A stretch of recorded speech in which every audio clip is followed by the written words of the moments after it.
আমার বাড়ি একটু মফস্বল এলাকায়, না পুরোপুরি শহর বলা যায়, আর না বলা যায় গ্রাম। মাটির রাস্তা নেই বটে, তবে পিচের রাস্তাও না।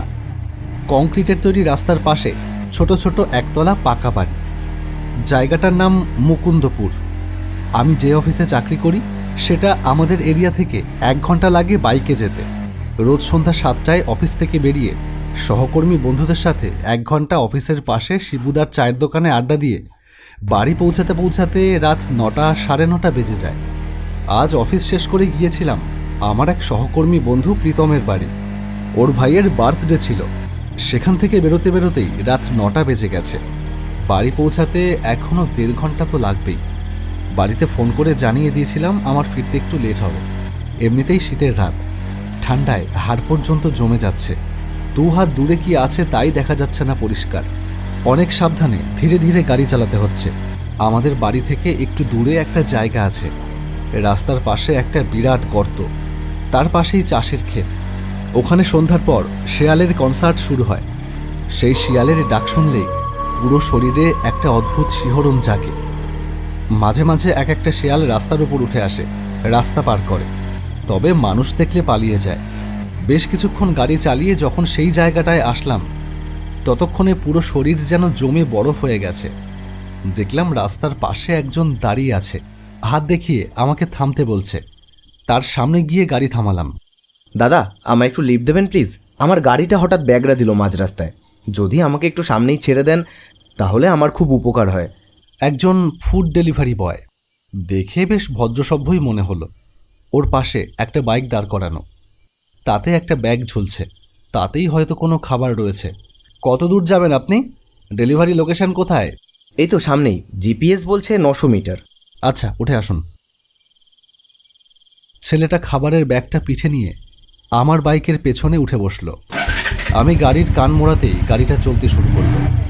ছেলেটা বলল, দাদা কি অফিস থেকে আসছেন? হ্যাঁ, আসলে আজ একটা বন্ধুর বাড়ি নিমন্ত্রণ ছিল, অফিস থেকে ওখানেই গিয়েছিলাম, তাই একটু দেরি হয়ে গেল। তা আপনার বাড়ি কোথায়? আমার বাড়ি সুভাষপল্লী, সুভাষপল্লী ক্লাব, তার পাশেই আমার বাড়ি। বাবা, সে তো এখান থেকে অনেক দূর। আপনার গাড়ি খারাপ হয়ে গেল, এখন বাড়ি ফিরবেন কি করে? আর কি করা যাবে দাদা, গাড়ি ঠেলতে ঠেলতে নিয়ে ঠিক চলে যাব। এটাই শেষ ডেলিভারি এই রক্ষে। তা কত বছর কাজ করছেন এই ফুড ডেলিভারি সার্ভিসে? বছর না দাদা, সবে মাস 6 হলো ঢুকেছি। ও, তা কত ইনকাম হয়? মাসের শেষে সব মিলিয়ে ওই 10-12 হাজার মতো হয়ে যায়। বাবা, তা ওতে সংসার চলে? কি আর করা যাবে দাদা, গরিবের সংসার চলে না, চালিয়ে নিতে হয়। ওই যে কথায় বলে না, যদি হও সুজন তেঁতুল পাতায় নজন। মানিয়ে নিতে পারলে 10,000 কেন, 5,000-এও চলে যায়। হ্যাঁ, একটু কষ্ট হয় ঠিকই, তবে চলে যায়। আচ্ছা, তা তোমাদের এই ডেলিভারির কাজে কখনো কোনো সমস্যায় পড়তে হয়নি? সে তো রোজকার কাহিনী। প্রতিদিন কত মাতাল আছে যারা খাবার অর্ডার করে, কত রকম কথা বলে, একটু লেট হলেই অনেক ছোট বড় কথা শোনায়। কিন্তু আমাদের রাগলে চলবে না, তাদের সাথেও ভদ্রভাবে ডিল করতে হবে। আমাদের যাই হয়ে যাক না কেন, কাস্টমারের যাতে কোনো অসুবিধা না হয়, তাদের হাতে খাবার তুলে দিতেই হবে। এই যেমন ধরুন আজ। খারাপ লাগলো ছেলেটার কথা ভেবে। শুধু এই ছেলেটাই না, এরই মতন প্রত্যেকের কথা ভেবে। একটু লেট হলেই আমরা কত রকম কথা শোনাই। একবার ভেবে দেখি না, দিন শেষে তারাও তো মানুষ। কিছুটা এগোতেই ছেলেটা বলল, এই যে দাদা, সামনেই একটা বট গাছ আছে, ওইখানেই আমাকে নামিয়ে দিন। সামনেই একটা বট গাছ। এই জায়গাটার নাম বুড়ো বটতলা। এখান থেকে আমার বাড়ি 10 মিনিটের হাঁটা পথ। এখানকার অনেক মানুষই আমার চেনা জানা। গাড়িটা বটগাছের সামনে দাঁড় করালাম। ছেলেটা গাড়ি থেকে নেমে বলল, অসংখ্য ধন্যবাদ দাদা, অনেক বড় উপকার করলেন। খাবারটা দিতে না পারলে আজ রাতে হয়তো কাউকে না খেয়ে থাকতে হতো। ছেলেটার প্রতি আমার শ্রদ্ধা বেড়ে গেল। নিষ্ঠার সাথে এমনভাবে আজকাল যদি সবাই কাজ করত, তাহলে হয়তো আমাদের সমাজ অনেকটা উন্নত হতো। ছেলেটাকে বললাম, না না, ধন্যবাদ দেবার কিছু নেই, আমার বাড়ি তো এদিকেই, আমি তো বাড়িতেই ফিরছিলাম। এর মধ্যে যদি আপনার একটু উপকার করেই থাকি বিনা খাটনিতে, তাহলে তার জন্য ধন্যবাদ দেবার কিছু নেই। খুব ভালো লাগলো আপনার সাথে পরিচয় হয়ে, ভালো থাকবেন। ছেলেটার মুখে যেন একটা তাচ্ছিল্যের হাসি ফুটে উঠল। আর ভালো থাকা দাদা, এতদিন তো ভালো থাকারই চেষ্টা করে গেলাম, কিন্তু পারলাম আর কই। যাই হোক, আমারও খুব ভালো লাগলো আপনার সাথে পরিচয় হয়ে। আপনিও ভালো থাকবেন। শীতটা সত্যি আজ একটু বেশিই পড়েছে। বিছানায় লেপের তলায় ঢুকলাম। বারবার ভাবছিলাম ছেলেটার কথা। আমি তো বাড়ি এসে শুয়ে পড়লাম। বেচারা এখন খাবার ডেলিভারি করে হাঁটতে হাঁটতে বাইকের কাছে যাবে, তারপর বাইক ঠেলতে ঠেলতে যাবে সেই সুভাষপল্লী। এই শীতের রাতে লেপটাও ঠিকঠাক শরীর গরম করতে পারছে না। আর সেই ছেলেটা এই কুয়াশায় ঢাকা রাস্তা দিয়ে এই শীতের রাতে একা একা বাড়ি ফিরবে। হঠাৎ একটা কথা মনে পড়তেই ভীষণ অবাক হলাম। এই তো ক্ষণিক আগেই ছেলেটার সাথে আমার পরিচয় হলো। এরই মধ্যে কেমন যেন একটা মায়া পড়ে গেছে ছেলেটার প্রতি। আমার যদি একটা ভাই থাকতো তাহলে হয়তো ওর মতোই হতো। এইসব নানান কথা ভাবতে ভাবতে কখন যেন ঘুমিয়ে পড়েছিলাম।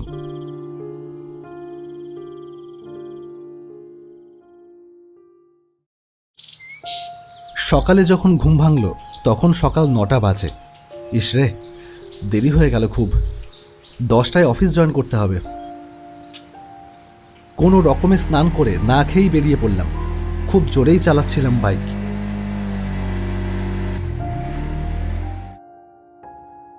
অফিসে যখন ঢুকলাম তখন 10টা 15 বাজে। ম্যানেজার একটু খিটখিট করলো বটে, তবে অল্পের মধ্যেই ছেড়ে দিল। দুপুরে লাঞ্চ ব্রেকের 15 মিনিট আগে অনলাইনে 1 প্লেট বিরিয়ানি অর্ডার করলাম। খাবার চলে এলো আধ ঘন্টার মধ্যে।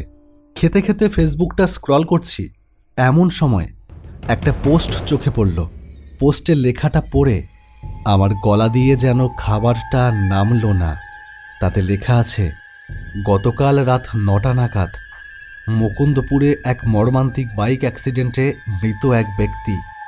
মানিব্যাগে থাকা ড্রাইভিং লাইসেন্স থেকে মৃত ব্যক্তির নাম জানা যায়। মৃতের নাম শুভঙ্কর রায়। ঠিকানা সুভাষপল্লী, বনগাঁ, উত্তর 24 পরগনা। পুলিশ সূত্রে খবর, মৃত ব্যক্তি ফুড ডেলিভারির কাজ করতেন। রাতে একটি অর্ডার ডেলিভারি করতে আসার সময় কোনো কারণে হয়তো বাইকের চাকা পিছল কাটে এবং তিনি ভারসাম্য রাখতে না পেরে পাশের একটি গর্তের মধ্যে পড়ে যান এবং গর্তের মধ্যে থাকা একটি লোহার রড তার মাথায় ঢুকে যায়। তিনি স্পটেই মারা যান। লেখাটা পড়ে আমার পুরোটা শরীরে যেন একটা শিহরণ খেলে গেল। লেখাটার ঠিক নিচেই ছেলেটার ছবিও দেওয়া আছে। ছবিটা দেখে ছেলেটাকে চিনতে আমার একটুও অসুবিধা হলো না। কাল রাতে তো একেই আমি লিফট দিয়েছিলাম আমার বাইকে। ছেলেটা মারা গেছে রাত্রি 9টায়, আর আমি যখন তাকে লিফট দিই তখন রাত প্রায় 10টা। তাহলে কাল রাতে আমার গাড়ির পেছনে যে বসেছিল, যাকে আমি লিফট দিয়েছিলাম, তাহলে সে কে? সমস্ত শরীরে রক্ত যেন হিম হয়ে গেল। মনে পড়ে গেল কাল রাতে বলা সেই ছেলেটার কথাগুলো। আমাদের যাই হয়ে যাক না কেন, কাস্টমারের যাতে কোনো অসুবিধা না হয়, তাদের হাতে খাবার তুলে দিতেই হবে।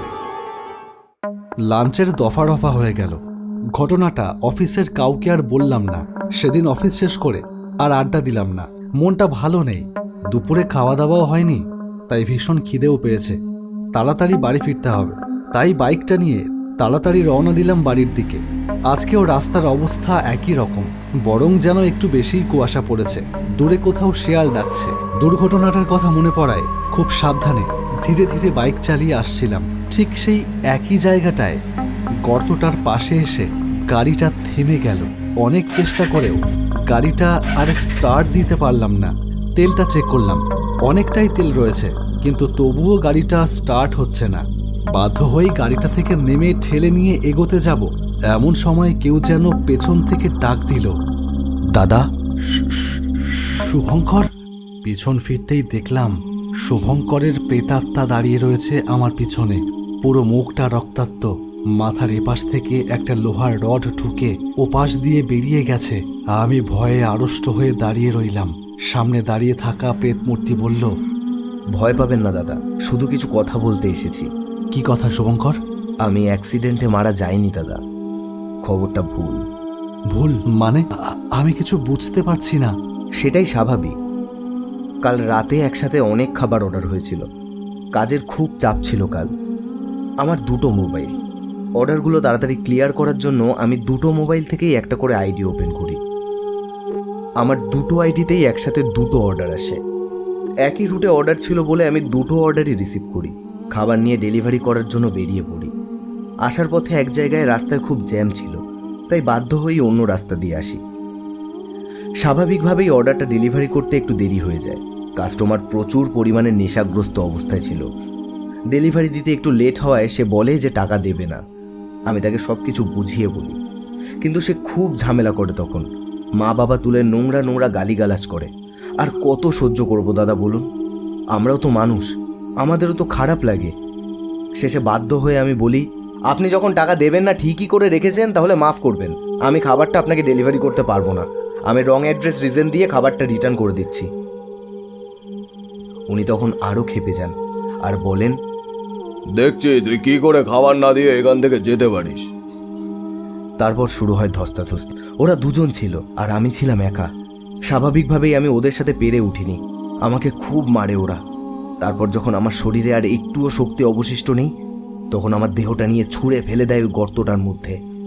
গর্তের মধ্যে একটা লোহার রড সোজাসুজি ভাবে ছিল। আমার মাথাটা ঢুকে যায় সেই রডটার মধ্যে, আর আমি তখনই মারা যাই। কি বলছো তুমি এসব? ঠিকই বলছি দাদা। আপনি আমার আর একটা উপকার করবেন। কিরকম উপকার? যারা আমায় নির্মমভাবে খুন করেছে তাদের শাস্তি দেওয়ার ব্যবস্থা করে দিন দাদা, যাতে আর কেউ কোনোদিন এমন কিছু করার আগে অন্তত একটিবার ভাবে। মানুষ হয়ে অমানুষের মতো আচরণ করে কাউকে যেন নির্মমভাবে হত্যা না করে। শুধু এটুকুর ব্যবস্থা করে দেন। চেষ্টা করব ভাই। তাহলেই হবে। যারা তোমাকে মেরেছে তাদের নাম আর অ্যাড্রেসটা আমাকে বলতে পারবে? কেন পারবো না, অবশ্যই পারবো। শুভঙ্কর আমায় যাদের নাম ঠিকানা বলল, তাদের নাম শুনে আমার বুকটা ধড়াস করে উঠল। এরা আমার ছোটবেলার বন্ধু বিজয় আর দীনেশ। পরদিন সকালে অফিসে ফোন করে জানিয়ে দিলাম যেতে পারবো না। তারপর গেলাম বিজয়দের বাড়িতে। দীনেশ সেখানেই ছিল।